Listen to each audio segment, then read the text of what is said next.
भारत की आबी जारियत के बाद दरियाए चिनाब में एक बार फिर हेड मराला पर ऊंचे दर्जे का सैलाब है। बहाव 5,30,000 क्यूसेक रिकॉर्ड। कबीरवाला में भी दरियाए चिनाब में पानी की सतह में मुसलसल इजाफा हो रहा है। कई देहात डूब गए हैं।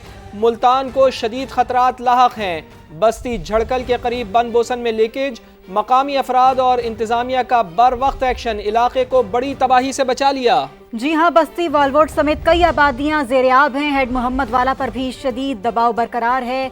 सड़क हर किस्म के ट्रैफिक के लिए बंद है। हेड खानकी, कादराबाद और तरीमू पर भी ऊंचे दर्जे का सैलाब है। हाफिजाबाद और पिंडी भटिया में भी हर तरफ तबाही के मनाजिर हैं। आपको अपडेट करें ताज़ा तरीन सूरत हाल के हवाले से। भारत की आबी जारियत के बाद दरियाए चिनाब में एक बार फिर हेड मराला पर ऊंचे दर्जे का सैलाब है। बहाव 5,30,000 क्यूसेक रिकॉर्ड किया गया है।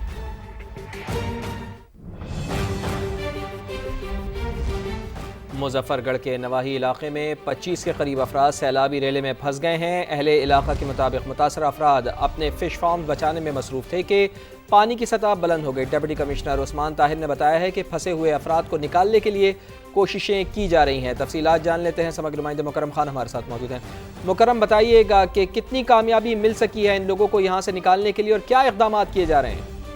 जी बिल्कुल, दरिया चिनाब में जो है सैलाब की सूरत हाल है और इस सिलसिले में गुज़िश्ता रात से जो है वो मुजफ्फरगढ़ का इलाका है चक फराजी में पीर दी भीनी के पास 25 के करीब अफराद जो है वो सैलाबी रेले में जो है वो फंस गए थे। अहले इलाका ने जो है फिर एहतजाजन बताया कि मुतासरा अफराद जो अपने फिश फार्म को बचाने में मसरूफ था कि पानी की सतह बुलंद हुई। फंसे हुए अफराद को जो है निकालने के लिए कोशिशें की जा रही है, ये कहना है डिप्टी कमिश्नर उस्मान जप्पा का। और इस सिलसिले में जो है जो रेस्क्यूअर्स और पुलिस की टीमें जो हैं उनको हाई अलर्ट है और इनका ये कहना है कि टीमें जो हैं वो मूव करा दी गई हैं और उनके ऑपरेशन के लिए, उनके इनखला के लिए जो ऑपरेशन जारी कर दिया गया और जल्द ही जो है उनको यहाँ से जो निकाल कर महफूज मकाम की जानिब जो है वो भेजा जाएगा। ठीक है मुकरम खान, बहुत शुक्रिया, आपसे अपडेट लेते रहेंगे। दूसरी जानिब बहावलपुर के करीब दरिया सतलुज में सैलाब से बेशतर नशेबी इलाके ज़ेर-ए-आब आ गए। इलाका मकीनों ने जरूरी सामान छतों पर रखकर घरों के बाहर ही डेरे डाल लिए हैं। मजीद जानते हैं अपने नुमाइंदे एहसन अंसारी से जो इस वक्त एक मुतासरा बस्ती में मौजूद हैं। एहसन, बताइएगा क्या हालात देख रहे हैं आप यहाँ पर और इलाका मकीनों का क्या कहना है? जी बिल्कुल, इस वक्त हम दरिया सतलुज के एक नशेबी इलाके मौजा वीसला में मौजूद हैं और यहाँ पर पानी अपने आर्जी बंदों को तोड़ता हुआ बेशतर जो मकानात हैं और ज़रिए राजी के साथ सैकड़ों एकड़ ज़रिए राजी के साथ मकानात को पानी ने अपनी लपेट में लिया है, जिससे इस बस्ती का जो मुल्हिक यहाँ की बस्तियाँ उससे ज़मीनी रास्ता भी मुनक़ता हो गया है, जिसके बायस लोगों को रस्सियों की मदद से दूसरी बस्तियों में जाना पड़ता है और यहाँ से अपनी आमद-ओ-रफ़्त जारी रखने का जो सिलसिला है वो जारी रखे हुए हैं। दूसरी जानिब आप ये घरों को देख सकते हैं कि यहाँ से जो अहले इलाका हैं अपने उनके जो घर मुकम्मल तौर पर जो दरिया बुर्द हो चुके हैं और जो यहाँ की जो ख़वातीन और लोग हैं वो किसी फ्लड रिलीफ कैंप में जाने की बजाय यहीं पर वो जो है वो अभी तक मुकीम हैं। ये बताइएगा आप कि आप फ्लड रिलीफ कैंप में क्यों नहीं गए अभी तक? हमारा सामान ऊपर छतों पे पड़ा है, हमने सामान नहीं उठाया। मेरा उठाने वाले भी कोई नहीं थे, मेरे बच्चे हैं छोटे छोटे और मेरा कोई मतलब है हमारा कोई ऐसा इंतजामिया भी कोई नहीं आया, ना पानी है ना रोटी है, कोई चीज़ भी नहीं है।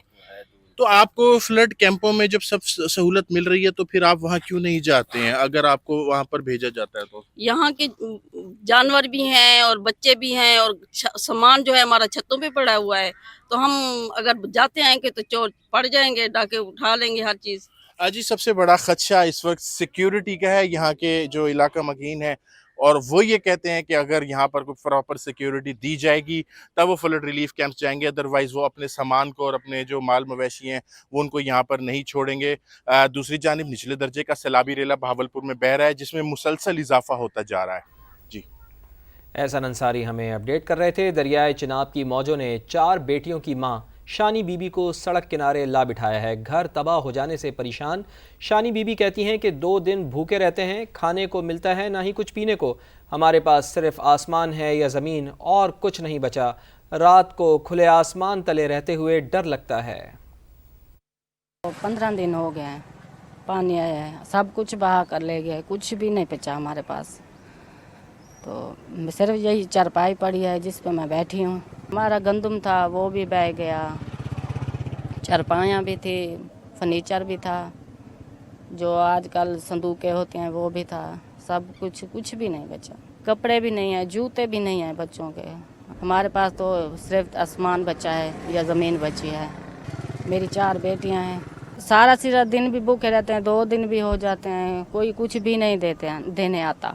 रात को हमें डर लगता है यहाँ पे रहने के लिए। बारिश होते तो बैठे रहते हैं, किधर जाएं, कोई वसीला हो तो हम जाएं किधर। भूखे रहने पर मजबूर हैं, अल्लाह सब देख रहा है। शानी बीबी की कमसिन बेटी महक की दुहाई, कहती है स्कूल का बस्ता, किताबें और खिलौने पानी में बह गए। रात को डर लगता है कि पानी ना आ जाए, अपने घर की बहुत याद आती है। अल्लाह सब कुछ देख रहा है। 2 दिन या 3 दिन हम लोग ऐसे सड़क पे बैठे होते हैं, कोई नहीं खाना देता। हम लोग रात को डर जाते हैं कि पानी ना आ जाए। मेरे किताबें, बैग सब कुछ नहीं है, मेरे खिलौने वो सब कुछ नहीं है, बह गया। और मुझे घर की भी याद आती है। दरियाए चनाब और दरियाए रावी की सतह बुलंद होने से मुख्तलिफ इलाकों में सैलाबी सूरत हाल है। दरिया के करीबी इलाकों में मौजूद अफराद की नकल मकानी पाक फौज और इंतजामिया की तरफ से लोगों को महफूज मकामात पर मुंतकिल किया जा रहा है। कई इलाकों में फ्लड रिलीफ कैंप्स कायम कर दिए गए हैं। लोगों को कैंप्स में खाने पीने समेत तिब्बी सहूलियात दी जा रही हैं। सबसे पहले बात करेंगे अपने नुमाइंदे जो कि चीचावती में मौजूद हैं। जी जहांगीर, आप बताइएगा क्या सूरत हाल देख रहे हैं आप? से मुतासिर होने वाले इन तमाम जो इलाके हैं, इनमें ज़्यादातर तादाद लोगों की ऐसी है जिनका ज़रिया मुआश खेती बाड़ी या काश्तकारी से मुंसलिक है, इसलिए एक बड़ा इन्हीं की मुतासिर हुई है। यहाँ पर अमीरपुर में काठिया बरादरी की 7 मुरब्बा ज़मीन जो है वो सैलाब की नज़र हो चुकी है, जबकि हमारे साथ एक और किसान मौजूद है, अशरफ भट्टी इनका नाम है। इनकी 10 एकड़ ज़मीन भी सैलाब की नज़र हुई है। इनसे बात करते हैं और जानते हैं कि क्या काश्त इन्होंने किया था और क्या इनका कोई और ज़रिया आमदन है। अशरफ साहब बताइएगा, किस चीज़ की काश्त आपने की थी और इसके अलावा क्या ज़रिया आमदन अब आपके पास बचा है? हमारा कमान था, मुंजी थी, अच्छा पट्ठे चारा थे और तूड़ी सी वही चली गई। हमारे जो 10 एकड़ रकबा था उसमें जो है दरिया है वो अभी चल रहा है। अच्छा, और हमारे जनाब जो है नुकसान हुआ है और मकान का नुकसान हुआ है, मकान भी लुट गया है। अच्छा, अभी और इसके अलावा आपके पास क्या बचा है ज़रिया आमदन? इसके अलावा अब क्या है आपके? कोई चीज़ नहीं बची, हमारा सामान जो है वो ही दरिया बोल्द हो गया है। अच्छा, क्या अपील करते हैं आप हुकूमत? हाँ, मैं हुकूमत से ये अपील करता हूँ कि हमारी जो है वो इमदाद की जाए। बहुत शुक्रिया। जिनका ये कहना है कि इसके अलावा इनका कोई और ज़रिया आमदन नहीं है, ये हुकूमत से अपील करते हैं कि इनके नुकसान का अजाला किया जाए, इनकी इमदाद की जाए, क्योंकि ज़मीन के साथ साथ इनका घर भी सैलाब की नज़र हो गया। और इस तरह से बहुत से किसान और ज़िम्मेदार जो है ऐसे हैं जिनकी ज़मीनें, जिनकी फसलें जो हैं वो सैलाब में तबाह हुई हैं और वो वक्तन फ़वक्तन इस सैलाब ज़दा इलाके में आकर अपनी ज़मीनों को देखते हैं